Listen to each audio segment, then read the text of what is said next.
ahorita para la tarde ya.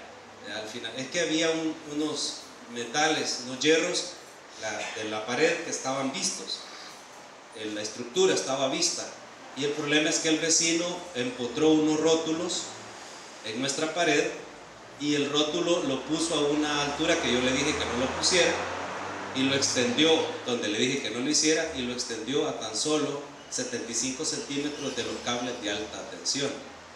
No sé si me van a entender que si ese rótulo algún día toca los cables de alta tensión, eso hace corriente la corriente busca la tierra y pasaría por la estructura de ahí. Entonces ya sellamos la pared. Por eso no queríamos que siguieran ahí. Ya se selló la pared y se va a pintar, se va a aislar todo eso para que estén bien seguros. Así que ya todo eso está listo. Hermanos, nos ponemos en pie en Hechos capítulo 16. Vamos a la lectura de esta mañana en nuestro verso a verso. Capítulo 16, verso 25 y 26. Encarcelados en Filipos. En las aventuras del segundo viaje misionero, este es el segundo sermón de ese segundo viaje misionero. Vamos a estudiar lo que le aconteció al carcelero de Filipos, tema de nuestro sermón de esta mañana. El enfoque es en el carcelero de Filipos. Leemos versos 25 y 26 del capítulo 16 de Hechos de los Apóstoles. Amén. Dice así la palabra del Señor: pero a medianoche, orando Pablo y Silas, cantaban himnos a Dios y los presos los oían.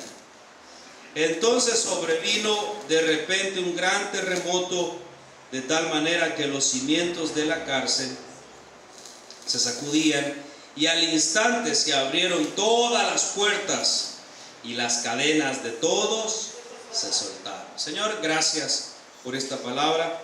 Bendiga grandemente a las familias que ahora nos reunimos en su iglesia. Que su Espíritu Santo hable a través de este predicador, que podamos entender y llenar nuestros corazones con ese mensaje, con esa palabra. Que lo que buscamos esta mañana de su Espíritu sea recibido por cada uno de nosotros. En el nombre bendito de Jesús oramos. Amén. Pueden sentarse. Este Jeremy es bien experto en distraerme en momentos importantes. En el primer viaje, usted ya sabe todo lo que pasó, pero en el segundo viaje pasa algo que tenemos que entender como creyentes. Nuestra vida es guiada por el Espíritu Santo de Dios. Nuestra vida no es guiada por nadie más. En el segundo viaje, Pablo dice lo que es lógico: voy a regresar a las iglesias que visité en el primer viaje, voy a confirmarlos, voy a discipularlos, vamos a hacer una inspección misionera, vamos a ir a hacer un análisis a las palabras de la gente del mundo, vamos a ir a hacer una evaluación de nuestro primer viaje. Y entonces Pablo regresa con Silas, porque Bernabé se ha separado de él por el pleito con Marcos, y Bernabé se ha quedado con Marcos. Pablo se llevó a Silas y Lucas parece que le acompaña, y luego van a encontrar a Timoteo. Encuentran a Timoteo en el área de Asia, pero cuando ellos van a seguir predicando en las iglesias que ya visitaron en el primer viaje, el Espíritu Santo se lo impide, dice la palabra. Así dice, se lo impide. Luego él dice, bueno, si no es a Asia, entonces voy a Bitinia, ahí a la par. Y el Espíritu Santo le dice, no. Manda la visión de un varón macedonio. Hay una visión que aparece, y entonces este varón le dice a Pablo, pasa a Macedonia, ven para Filipos, te necesitamos. Y entonces Pablo entiende que es el Espíritu que le está diciendo, ok, voy a Filipos. Cuando llegan a Filipos, se convierte en una mujer, Lidia, la que vendía púrpura. Usted se acuerda de eso, ¿verdad? Ella y su familia, nada más. Y luego están yendo a la oración, a la casa de oración, Cuando una muchacha esclava se les aparece en el camino que tiene un espíritu de adivinación y dice: estos hombres son guiados por el Dios Altísimo y predican el Evangelio de salvación. Esa misma frase, hombres del Dios Altísimo que predican el Evangelio de salvación, la dice varias veces. Parece que como a la segunda, tercera o cuarta semana, no sé, Pablo se cansa. Pablo entiende o ya recibe información sobre esta mujer, esta muchacha, y él decide reprender al espíritu de adivinación que tiene poseída esta mujer, un espíritu malo, un espíritu demoníaco, y echa a ese espíritu de la muchacha. Digo, Pablo ya tiene información porque resulta que esta muchacha es esclava del espíritu que la tiene tomada, y esclava de hombres que, como tiene espíritu de adivinación, sacan ganancias de ella, y en lugar de buscar sanarla de esa posesión, la usan para obtener dinero. Entonces Pablo llega a un momento en que dice: bueno, es esclava, ¿verdad? Se va a meter con una mujer esclava que tiene dueño. Así era la cuestión de la esclavitud. Pero Pablo sabe en lo que se va a meter porque él conoce las leyes romanas, pero no le importa, porque sabe que es peor la esclavitud del demonio que la esclavitud de los hombres. Y eso es lo que pasa muchas veces, hermano. Nosotros no entendemos que estamos en ciertos niveles de esclavitud, porque a veces el trabajo es como una esclavitud, ¿verdad, hermano? ¿O no? ¿Quién te dice a qué horas entrar? Y llegas tarde, como te da la gana al trabajo. No. Ay, si hay que marcar, ¿verdad? Y a la iglesia, hermano, ¿a qué hora llegamos? Bueno, entienda entonces. Pero la esclavitud espiritual, hermano, es peor. Ese tipo de ataduras espirituales. Entonces Pablo echa al demonio o al espíritu, como le quiera llamar usted, de esta muchacha, y él es azotado severamente, lo acusan y lo meten a la cárcel. Eso es lo que vimos en el sermón anterior. Ahora imagínense a Pablo, a Lucas, a Timoteo, a Silas. En este caso solo son Pablo y Silas, que están en la cárcel, pensando: bueno, vinimos hasta Filipos, hagamos una evaluación. Es que en la cárcel se hacen evaluaciones, ¿verdad? Hay tiempo para hacerlas. ¿Cuántas se han convertido, Silas? Pues la Lidia nada más y su familia. Y de ahí todo el pueblo nos quería azotar por la muchacha esta que...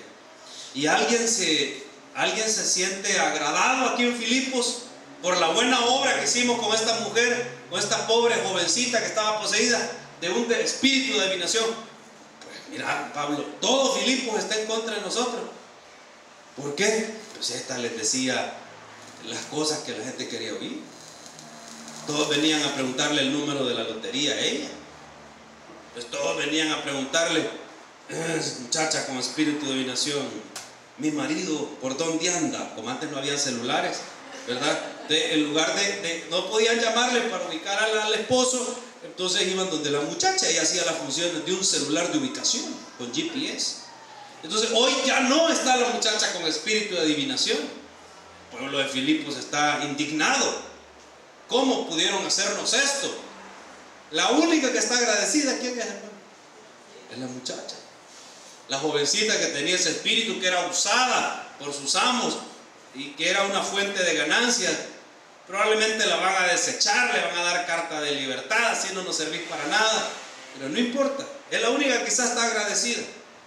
Y a todo esto los azotaron severamente, dice la palabra, los golpearon y los mandan a la cárcel. Veamos lo que sucede en la cárcel.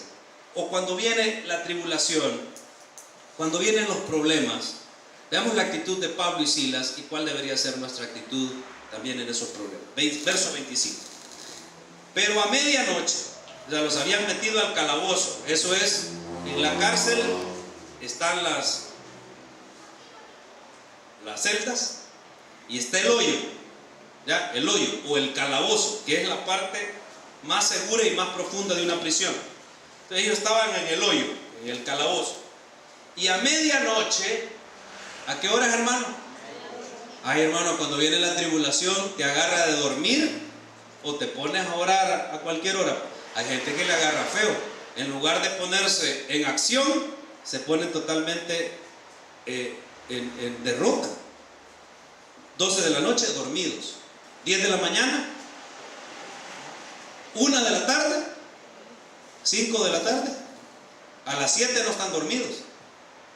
Nunca están dormidos a las 7 de la noche, ni a las 8. ¿Saben por qué? Están viendo la novela.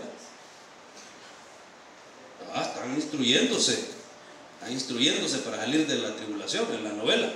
Están dormidos, pero eso estaban despiertos a medianoche y hacían dos cosas que el cristiano debe de hacer en medio de la tribulación. Número 1, oraban. Dice, orando. Pablo y Silas.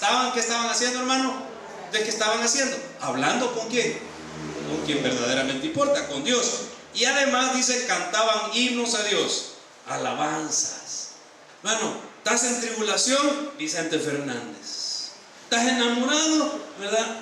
No sé quién es, Juan Luis Guerra, no sé. Yo no conozco muchos cantantes. De ahí me agarraron en curva. Pero hay gente que, como es el ánimo, así oye la música. Pero se les olvida cantar himnos, se les olvida cantar alabanzas. Dos cosas es la actitud del creyente cuando está en tribulación. Hay que orar, hermano, y hay que cantarle al Señor. Hay que darle alabanza al Señor. Y hay que tener confianza que Dios obrará por sus métodos, no por los métodos humanos. ¿Cuáles son los métodos del Señor? Bueno, hermano, esos son métodos espirituales. Los métodos humanos todos son con fuerza, con influencia, con poder de hombres, con dinero. Esos son los métodos humanos. ¿Cuáles son los métodos del Señor? Son métodos espirituales. ¿Cómo obra el Señor? Como a Él le da la gana. Pero mire, es que para esto se necesita pagar. No, es que el Señor como le da la gana. Él puede dar el dinero, pero como Él quiera. Él puede sacar, poner los abogados, mover los jueces, cambiar hasta las leyes. Hacer lo que le dé la gana, Él lo hace, pero no sabemos cómo, Él lo hace. Por eso se llama fe. ¿En qué consiste la fe? En confiar en que Dios hará. Yo no sé cómo, pero Él hará. Verso 26.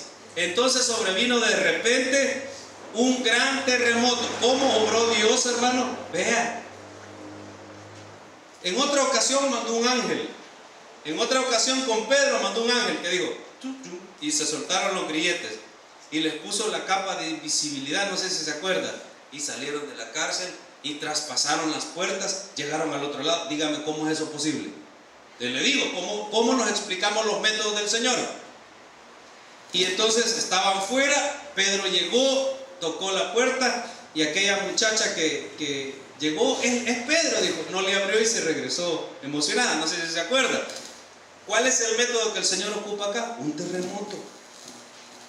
Vino un gran terremoto, de tal manera, dice, que los cimientos de la cárcel se sacudían, al instante se abrieron todas las puertas. ¿Cuántas, hermanos? No eran los únicos presos. Dice en el verso anterior que los presos, en el verso 25, atención, los presos ¿qué hacían? Oían. Alguien le gritaba y le decían, cállense, locos creyentes. Nadie le gritaba. Los oían. ¿Qué oían, hermano? Las alabanzas y las oraciones. Así que, ¿quién es el responsable de este terremoto? ¿Cuál Dios? Es que estamos en Filipos, ¿se entiende? Estamos en el mundo greco-romano. ¿Cuántos dioses tenían los griegos y los romanos? No, tenían uno o muchos. Entonces, los presos todos eran cristianos. ¿Ahí quiénes eran cristianos nada más? Pablo y Silas. Quiero que entienda esto por lo que vamos a ver a continuación. Entonces los presos están oyendo, estos están orándole a un Dios que no conocemos. ¿Quién es ese Jehová? ¿Quién es el Altísimo? ¿Quién es el Señor de los cielos? No dicen su nombre, o no dicen un nombre que nosotros ubiquemos. Ellos están atentos, los presos. Cuando los cimientos de la cárcel se sacuden, todas las puertas se abren, y ahí habían adentro de esas cárceles, de esas celdas, muchos presos, y las cadenas de todos, dice también que, hermano, Dios está liberando a Pablo y a Silas nada más. Dios está liberando a todos por intermedio de Pablo y Silas. Ahora mire lo que sucede, verso 27. Verso 27. Despertando el carcelero estaba oyendo a Pablo y a Silas. No, ¿estaba qué, hermano? Dormido. Y viendo abiertas las puertas de la cárcel. Ahora el carcelero tiene que entender que el carcelero está del otro lado de la zona de seguridad. Del otro lado de la zona de seguridad. Entonces el carcelero despierta, probablemente no oía hasta el calabozo lo que estaba pasando, pero cuando ve desde el lado de afuera, ve las puertas de la prisión. ¿Qué, hermano? Ahora, ¿qué se imagina un carcelero? Si ve abierto todo, ¿qué es lo primero que se imagina? Cualquiera. Todos se fueron. Vio las puertas abiertas y entonces sacó la espada y se iba a matar, pensando que los presos habían huido. Porque esta es la ley romana. ¿Era culpa de él? ¿Era negligencia del carcelero? ¿Era poder de la naturaleza? Puede pensar él, porque lo que sucedió fue que un terremoto. Sin embargo, la ley era bien estricta en este sentido, porque la respuesta es: si hubieses estado despierto, hubieras sentido el terremoto y al ver que se abrían las puertas, hubieras alertado a la guardia y no se hubieran escapado. Como sea, al escaparse los presos, y algunos de ahí eran culpables de asesinato, por lo visto, la pena del preso tenía que ser cumplida por el carcelero si los presos escapaban. Así que si algunos de los de ahí adentro tenían pena de ¿qué entonces? Pena de muerte, el carcelero sabía que él tenía que asumir la pena de los presos que habían escapado. Esa es la ley romana. Hermano, ¿cuántos reos escaparían en El Salvador si esa fuera la ley salvadoreña? Si el que tiene que cuidarlos tuviera que cumplir la pena del que se le escapa. Si por ratos aquí se escapan de todos lados. Yo digo que a estos carceleros de aquí hasta las tortugas se les escapan. Se iba a matar. Así que Pablo, verso 28, ya les dije por qué, la ley romana, clamó a gran voz diciendo: no te hagas ningún mal, todos estamos aquí.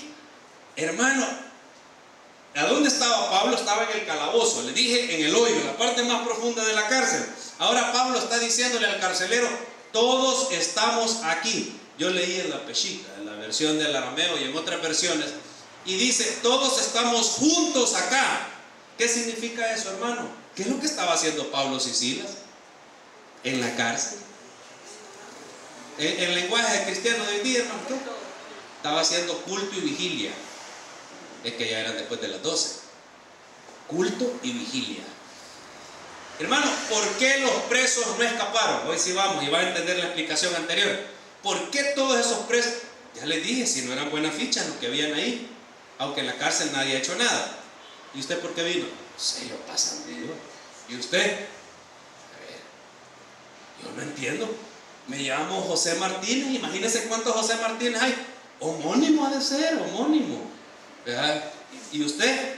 Yo no sé, yo estaba dormido y cuando desperté, ya desperté aquí. Nadie ha hecho nada. Estaban todas las fichitas en culto y en vigilia. ¿Por qué no escaparon, hermano? ¿Sabe por qué no escaparon? Porque todos entendieron. Mire, hermano, cómo es la gente del mundo. La gente de afuera entiende más a veces que la gente que se dice cristiana. Todos ellos entendieron, comprendieron que el poder de lo que estaba pasando era por el Dios de Pablo y de Silas, no por sus dioses, no por sus deidades, no por sus imágenes. Entonces, como ese era el poder de Pablo y de Silas, Pablo le dice a todos los reos: cuidado, quietos acá, vengan, vamos a hacer culto de agradecimiento, vamos a hacer vigilia. Además, ese pobre hombre se va a tener que matar si nos escapamos. No, que vaya. ¿Ya cuánta sangre has derramado vos? No, yo poquita. Imagínense, a Pablo quieren engañar. Pablo tenía dones de dónde, hermano? No espíritu de adivinación. ¿Dones de qué? Dones del Espíritu Santo. Así que a Pablo no se le engañaba fácilmente. Sentate. Vamos a derramar la sangre de este pobre carcelero. No, hombre, sentemos. Las cosas van a salir bien. No por la fuerza o por los métodos humanos, sino por el poder del Espíritu Santo de Dios. Así que le dice al carcelero: no te hagas ningún mal. Todos estamos acá, juntitos. Todos estamos cantando y orando al Señor en agradecimiento por esto que acaba de pasar. Entonces el carcelero, dice, pidió luz, se precipitó adentro y temblando se postró a los pies de Pablo y de Silas. Y sacándolos les dijo: señores, esta es la gran pregunta, amado hermano, que para algunos no tiene respuesta y otros no se atreven ni siquiera a hacerla. Yo le llamo la pregunta del trillón de dólares. Verso 30. Señores, ¿qué debo de hacer para ser salvo? ¿Quiénes son evangelizadores aquí? ¿Quiénes han ganado almas alguna vez? Bien poquito, han andado por ahí. ¿Alguna vez se te ha acercado a alguien y te ha dicho, ya que lo veo con la Biblia, mire Señor, ¿qué debo de hacer para ser salvo? Dígame, ¿a quién se le ha acercado a alguien y le ha dicho eso? Que no haya sido para pedirle pisto, porque a mí se han acercado también a decirme, pastor, reconcílieme. Esas experiencias que uno tiene en el evangelismo, ¿verdad? Plaza Morazán, hace como 10 años, yo me acuerdo bien, ¿verdad? Y entonces, o como 12 años, 12, 14 años. Yo soy nuevito en eso de la evangelización de noche. Estoy en la Plaza Morazán, a la par del pastor que teníamos, que era así bien grandote, ¿verdad? Y entonces yo lo veo que él se aparta y se hace el desentendido, que ya sabía lo que venía. Y viene un hombre corriendo, que ya se lo podía, y me agarra la mano y me dice, pastor, reconcílieme. Y me pone la mano en su pelo. Yo creo que tenía como 2 años de no bañarse. Y entonces estoy yo, reconcílieme. Y no tiene una cora, por favor, que me dé. La cora aquí la tengo, lo otro no sé cómo hacerlo, le dije yo. Le di la cora. No, ore por mí pues, ore. Ya me puse a orar. A no ser que no sea uno de esos que viene a decirle a uno, nunca nadie se acerca. Bueno, ese día manejé a la casa con una mano. Si ponía esta mano en el timón se me pegaba, ya no podía despegarme. ¿A quién le han hecho esa pregunta? ¿Qué debo de hacer para ser salvo? La gente hace esa pregunta hoy día, hermano. Llegan a la iglesia y te preguntan, ¿cuándo es el culto para los que no tienen trabajo? Pastor, ¿qué debo de hacer para obtener unos 10 millones de dólares? O pastor, ¿qué debo de hacer para tener esposo? ¿Qué debo de hacer para tener carro? ¿Qué debo de hacer para ser feliz? ¿Qué debo de hacer para irme a Estados Unidos? Ore porque me van a llevar mojado. Y la visa ya me la negaron 6 veces. Entonces, ¿no será que el Señor está hablando? ¿Te acordás cuando predicamos de los métodos humanos? ¿No será que el Señor te está hablando? Yo he sentido en visión irme a Estados Unidos. La gente no llega a las iglesias a preguntarte ¿qué debo de hacer para ser salvo? ¿Cuándo es el culto de milagros? A mí me han preguntado, amado hermano, pastor, ¿cuándo es el culto de milagros? El culto de milagros. No hay. ¿Qué? ¿Cómo es posible, pastor? ¿Cómo es posible que usted no tenga culto de milagros? Culto para los que no tienen trabajo. Ay, aquí hay un culto el martes que es el día de oración, es el día que nosotros oramos, pero no se llama milagro, no. Entonces vengo otro día, cuando ponga un rótulo que diga que hay culto de milagro, vengo. La gente anda buscando milagros, la gente anda buscando pan. El Señor Jesús en aquel valle, cuando vio a la multitud, a la muchedumbre que lo seguía, tuvo misericordia, tuvo lástima de ellos. Él dijo y expresó en el Evangelio, son como ovejas que no tienen pastor. Y luego los discípulos vinieron a decirle, Señor, ¿tienen hambre? ¿Se acuerdan? Tienen hambre, y el Señor les dijo, bueno, denle ustedes de comer. El Señor no alcanzaría $200 para darle comer a toda esta gente. Siéntenos, les voy a dar de comer. Y luego le dio de comer a 5,000. ¿Me están siguiendo con esa historia? Sí. Luego el Señor pasó el lago de Tiberíades, Genezaret o de Galilea, el mar de Galilea, pasó el lago al otro lado y de repente vio un montón de gente que lo iba siguiendo. ¿Se acuerda que lo iban siguiendo? El Señor se vuelve a los que le van siguiendo y les dice, porque les di de comer, me vienen siguiendo. ¿Se acuerdan de eso? Qué doloroso, ¿verdad? Porque no solo buscamos al Señor por lo que verdaderamente importa, sino también por esas cosas. Ahora, el Señor nos puede dar eso y mucho más, eso es cierto, pero hay que tener las prioridades bien claras. ¿Cuál es la prioridad, hermano? Salvación. ¿Qué debo de hacer para ser salvo? Ellos le dijeron, y aquí viene, hermano, la respuesta del $1.000.000.000 también. Cree en el Señor Jesucristo y serás salvo tú y tu casa. Solo eso. Solo eso. Parece fácil, hermano. Pero ¿qué significa creer en el Señor Jesucristo?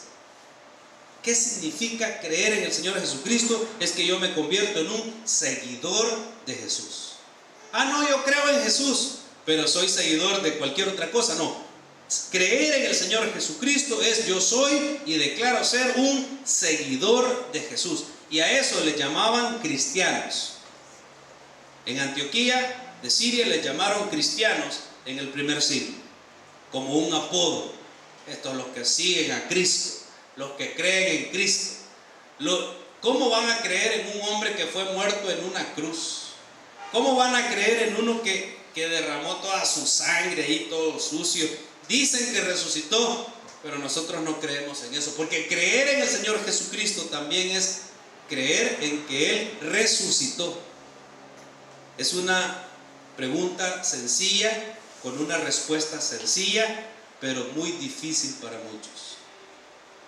¿A cuántas personas le has dicho, órale al Señor Jesús de corazón y acepta que eres pecador y que Él es tu Señor, el Señor de tu vida, y solamente síguele? ¿Estás dispuesto a hacerlo? No. Yo quiero ser salvo, pero ¿no hay otra manera? No hay otra manera. Es tan sencillo como haz una oración de corazón, créelo en tu interior, levántate y sigue al Señor Jesús. Es así, hermano, el proceso. Porque algunos dicen, hace una oración y basta. Yo le pregunto a usted, hermano, siendo responsable como cristiano, ¿bastará hacer una oración? ¿Basta hacer una oración?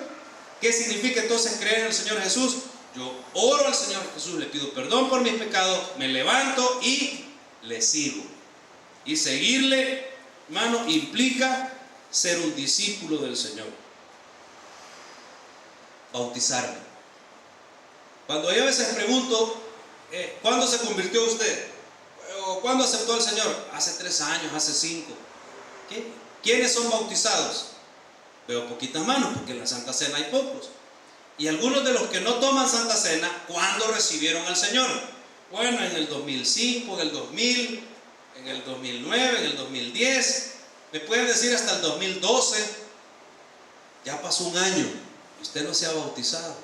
Yo le pregunto, amado hermano, ¿verdaderamente usted creyó en el Señor Jesús? Pues sí. Tú sabes que los discípulos del Señor Jesús se levantan y le siguen. ¿Quién nos dio el ejemplo de bautizarse en las aguas? El Señor Jesús. Ahora, ¿era necesario que Él se bautizara? Le dijo a Juan, no es necesario que yo te bautice, Juan, déjalo, que así conviene, así tiene que ser. Era un acto de ¿qué, hermano? Obediencia, de humildad. El bautizo es un acto de obediencia y humildad, más si el Señor nos lo ha pedido. Yo les invito entonces, si usted cree en el Señor Jesucristo, es necesario que se bautice si usted no se ha bautizado. 32. Y le hablaron la palabra del Señor a él y a todos los que estaban en su casa, porque por lo visto habían creído. Y él, tomándolos en aquella misma hora de la noche, el carcelero, hermano, el carcelero creyó, porque oyó ¿qué? La palabra. Ya no es por el hecho sobrenatural, atención, sino porque en el verso 32 dice que le hablaron la palabra del Señor. Tomándolos aquella misma hora de la noche, les lavó las heridas y enseguida se bautizó él con todos los suyos. ¿Cuánto tiempo pasó de la conversión al bautizo? No sabemos, quizás 1 hora, ¿verdad? O 2. Hay gente que dice, yo necesito prepararme bastante. ¿Y cuántos años tienes en preparación? Ya llevo 5. Cuando yo esté listo me voy a bautizar. ¿Listo para qué? Para que te caiga un rayo, listo para para que te venga. Bueno, eso no es una cuestión que es un acto de obediencia. El Señor solo está viendo el corazón de aquella persona y dice, ok, usted no se quiere bautizar, no está siendo obediente. No quiere quiere la salvación, pero no quiere seguir. Este es como el que quiere el dinero del salario, pero no quiere trabajar. Te vamos a recibir mañana en el trabajo. Mañana empezás. ¿Y cuándo pagan? Ay, hermano, uno conoce gente así. Es el primer día, no han empezado, así que el primer día, mañana venís al trabajo. ¿Ok? Mañana vengo. ¿Y cuándo pagan? Ya usted sabe qué tipo de trabajador es ese. Discúlpeme, pero ya uno ya sabe qué tipo de trabajador es. Aquel que está esperando el salario pero no quiere trabajar. Ay, se va a pasar incapacitado todo el tiempo, enfermo. Hay algunos que así son, hermano. Quieren comer pescado pero no quieren mojarse, dice el dicho, ¿verdad? Quieren comer frijoles pero no van a poner, ay, si solo lo que le vendimos, hermano, van a 20 horas en la cacerola, olvídelo. ¿Es necesario hacer algo? Claro que sí, es necesario poner un poquito de tu parte. No, es que la salvación es por gracia, es gratis. Sí, la salvación es gratis, el discipulado no. Entienda bien eso, amado hermano. La salvación es gratis, el discipulado no lo es. Tienes que poner un esfuerzo, tienes que poner de tu parte, dedicar un poco de tiempo a la obra, al Señor, a prepararte. Nadie se va a discipular por obra y gracia de yo soy un gran discípulo del Señor. Sí, de verdad, hermano. Abran la Biblia ahí en Crónicas. Corintios no dijo, es que solo con C me podía a los Corintios, pastor. ¿Qué dijo? Crónicas. Se van al índice. Génesis, Éxodo, Levítico, Número, Josué, Jueces, Ruth. Aquí estaba, existe. Página 520. Hay gente que ve las páginas. Hay cristianos acá que nunca ven las páginas de la Biblia, el número de la página, porque ya conocen. Joel. Ajá. Así. ¿Qué capítulo? Ese, hermano. Uno no te está discipulado, te conoce la palabra. Usted le daría un machete a un niño filudo, los que le llaman colín. ¿Por qué? ¿Por qué? No está listo para usarlo. Y un hombre ya de unos 20 años, del campo, que creció con machetitos de juguete y machetitos, ya va preparándose, tiene filo. La espada nuestra es la Biblia, hermano. Hay algunos que son, como dice Pablo en Corintios, yo tengo ratos de conocerlos como cristianos, años de que son cristianos. Yo quisiera darles ya el machete, quisiera darles carnita, pero tengo que darles, ¿qué dice Pablo en Corintios, hermano? Lechita. Porque a pesar que ha pasado mucho tiempo, ustedes son cristianos niños, cristianos bebés, que hay que cambiarles el pamper, que se hacen y no pueden hacer sus cosas por sí mismos. Hermano, eso está bueno para uno que se acaba de convertir, que tiene un año de ser cristiano. Pero si tú tienes 2, 5, 6, 10 años de ser cristiano, por Dios, hermano, tú debes de usar machete filudo. Ya no estar esperando que te lleven lechita o que te cambien el pamper. Es decir, ser dependiente en la iglesia. Tienes que ser un discípulo verdadero, real. Fueron bautizados. Terminamos en el 34. Y llevándolos a su casa, porque quiero dar una enseñanza importante que encontré en el arameo y en el griego llevándolos a su casa, les puso la mesa, los llevó a su casa el carcelero, les dio de comer, ¿sí? Y se regocijó con toda su casa de haber creído a Dios. Atención, porque esta palabra, haber creído a Dios, en las traducciones antiguas está de haber tenido la fe de Dios. Quiero que escuche y ponga atención en esto. Hay fe en Dios y está la fe de Dios. Hermano, le pregunto algo. ¿Los demonios conocerán y creerán en que Dios, el Altísimo, tiene poder? Sí. ¿Ellos tienen la certeza de que van a ser condenados? Sí. Hermanos, ellos saben que no pueden hacerle frente al Dios de los cielos. ¿Tienen fe entonces en Dios? Sí, tienen fe en Dios, tienen certeza, confianza, ellos saben quién es Él. ¿Cuánto inconverso, incircunciso, cuánto pícaro, lépero, patán allá afuera, amigo nuestro, borrachín, loco, de esos marihuanos que conocemos a veces? ¿Cuántos de ellos dicen, ay, sí, yo sé que Dios tiene poder? Y muchos dicen, todos vamos al mismo Dios, ¿verdad? Cuando es de Dios, nadie duda. No, Dios, sí, Dios. Hasta los ateos dicen, primero Dios me crea en esta conferencia que voy a dar sobre el ateísmo. Un ateo invocando, primero Dios me crean sobre esto que voy a hablar hoy del ateísmo, ¿verdad? Es algo así como un poco ridículo, pero bueno. Hasta los demonios creen, dice la palabra del Señor. Ahora, esta fe de la que está hablando que el carcelero recibió es una fe diferente. Es la fe de Dios. Haber creído, dice la Reina Valera, a Dios. ¿Cuál es esa fe, amado hermano? Haber creído a Dios es cuando la certeza, la confianza llega a tu vida, no por los hechos majestuosos de los milagros que el Señor hace, por los hechos humanos, por cualquier ayuda que te puedan dar en algún lugar, porque hay gente que es ese tipo de conversión que tiene. Lastimosamente hay algunas iglesias que son muy buenas para dar cosas, y algunas sectas que yo conozco, y hay bastante gente que está ahí porque le van a dar universidad a sus hijos, por ejemplo. Aquí en El Salvador la universidad no es tan cara, pero no es accesible para todos.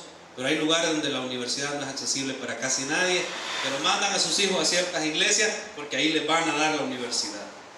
Así que esta es la fe de Dios, no cuando viene por lo que te dan, por los hechos humanos, sino por la gracia divina. Es una fe que no es el don de la fe, sino que es cuando el Señor te eligió. Cuando el Señor sabía que tú ibas a confiar en Él, Él te estuvo siguiendo, te estuvo buscando. Porque quien te eligió, quien te buscó y quien te halló es Dios. En otras palabras, cuando me pongo a hacer el análisis, la evaluación del segundo viaje misionero, pregunto y digo, ¿cuántos se han convertido en este segundo viaje misionero hasta ahora? Que ha sido doloroso para Pablo. Él quería ir a Bitinia, tenía iglesias en Asia, las 7 iglesias del Apocalipsis, de todas esas iglesias de Asia, fuertes, poderosas, pero el Espíritu Santo lo mandó a Filipos. ¿Cuántos se han convertido en Filipos? Lidia y el carcelero. Hermano, ¿es posible que Dios haya mandado a Pablo y a Silas a un viaje misionero solo por 2 personas? La respuesta es sí. ¿Sabe por qué? Porque esos 2 tenían la fe de Dios. Habían sido elegidos, escogidos. ¿Ellos lo sabían? No. Lidia sí, Lidia honraba a Dios, pero este carcelero, para nada. Así es, amados hermanos, cuando Dios pone el ojo en alguien, cuando Dios escoge y elige a alguien. Ahora, Dios puede hacer todo ese sacrificio, puede mover todo el mundo para encontrar a 2 familias que van a ser convertidas. Recuerde que no solo fue Lidia, también fue su familia. No solo fue el carcelero, también fue su familia. Así que ahora en Filipos tenemos 2 familias que aman a Dios. 2 familias que han creído al Señor.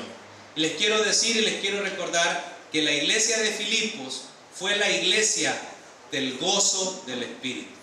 La iglesia que nunca dio problemas. ¿Adivinen cuál fue, hermano? La iglesia de Filipos. No la de Corinto, donde se convirtieron un montón de gente. En la iglesia de Corinto había muchos que tenían dones del Espíritu Santo. ¿Saben para qué sirvieron todos los dones que tenían? Para que se pelearan. Allá había muchos que fueron bautizados. ¿Saben para qué sirvió que muchos se hubieran bautizado? Que unos dijeran, a mí me bautizó Pedro, a mí me bautizó fulano, yo me bauticé en el nombre de Jesús, así que yo soy seguidor de Jesús, no de Pablo ni de Pedro. Hubo conflictos y pleitos. Era una iglesia con muchos cristianos, pero todos eran niños. Y la iglesia de Filipos surgió con 2 familias, la de Lidia y la del carcelero, pero ellos rápidamente crecieron en la fe de Dios y se convirtieron en discípulos. Crecieron al grado de alcanzar la madurez que todo cristiano debe de alcanzar. Esa madurez que el Señor quiere de nosotros también como iglesia. Amados hermanos, el Señor añada bendición a su palabra. Gracias le damos en esta hora por la provisión de esta iglesia. Bendito Dios. Alabamos y bendecimos su nombre. Gracias le damos. Si entre nosotros hay alguien sin Jesús, esta es buena